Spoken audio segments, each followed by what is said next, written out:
Hey guys, welcome to Rosie's Dessert Spot. In this tutorial I'll be showing you guys how to create this 2-tier feathered buttercream cake. I have a 10-inch board with some buttercream and applying a 7-inch cake on top and filling it in with that same buttercream. I'll have the recipe link in the description box below. I might also add, I've added half shortening and half butter into this particular buttercream only because the weather's becoming a bit warmer and it's a lot more resistant to heat.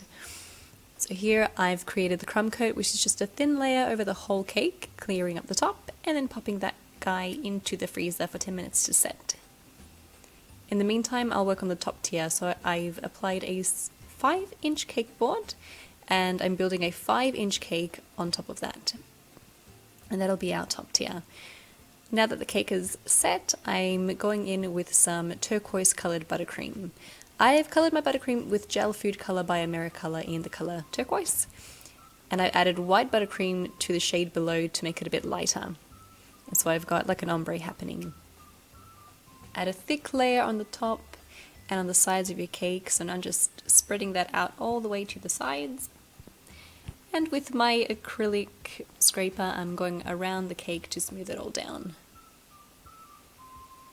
Then take a spatula. I run mine under some hot water to kind of make a much cleaner finish. As you can see, there's little air pockets. That's because my buttercream is set a little too fast. So what I've done is I've run my spatula under some hot water and now it's cleaned that up completely and all my swipes are nice and smooth. Going across diagonally and then starting the next row directly on top of the previous one. Once I'm happy with the swipes, I'll just bring that lip of frosting back to the center. Pop it into your freezer to set for another 10 minutes and in the meantime do the exact same thing on your top tier cake. Only this time I've used the color sky blue, but I've done the exact same thing. I've also lightened it too, so there's a bit of an ombre happening as well.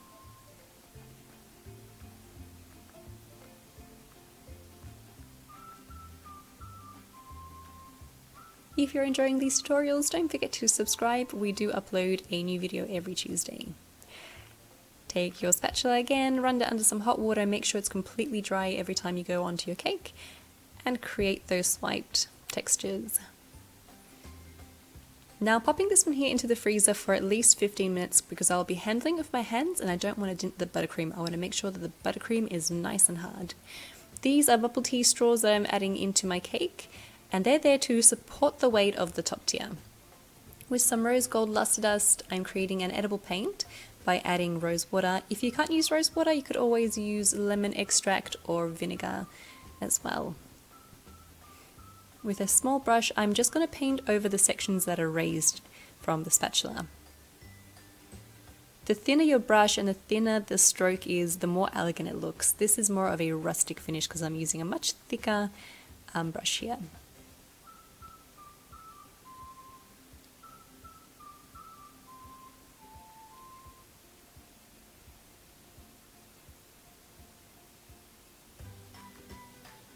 And because this cake had been sitting in my freezer for a while, for about 10 minutes, I was able to paint over it and it wasn't denting my buttercream. If your buttercream starts to soften as you're painting, just pop it back into the fridge.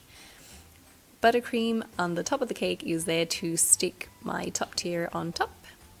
And I'm just cleaning up any mess with a hot spatula. And then just paint the top tier as you did the bottom.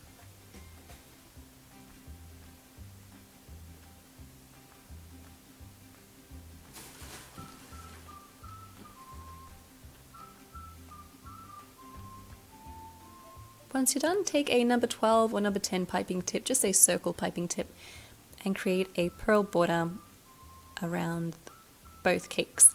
I decided to go in with 3 borders instead, so I'm starting the second row with the beads in between the previous 2. Bring it all the way out to the edge of your cake, and do the exact same for your bottom. To create a 2-tier cake decorated with some swiped buttercream. Kind of reminds me of feathers, so I think I'm going to call this one the feathered buttercream cake. If you guys have any better ideas, please leave a comment in the section below and I will change the heading because my ability to name my cakes has gotten a little rusty. I I hope this design was of inspiration to you guys and you give it a go. If you do, please do send me some photos. I love seeing your creations as well. So thanks again for watching, and I'll see you again on Tuesday.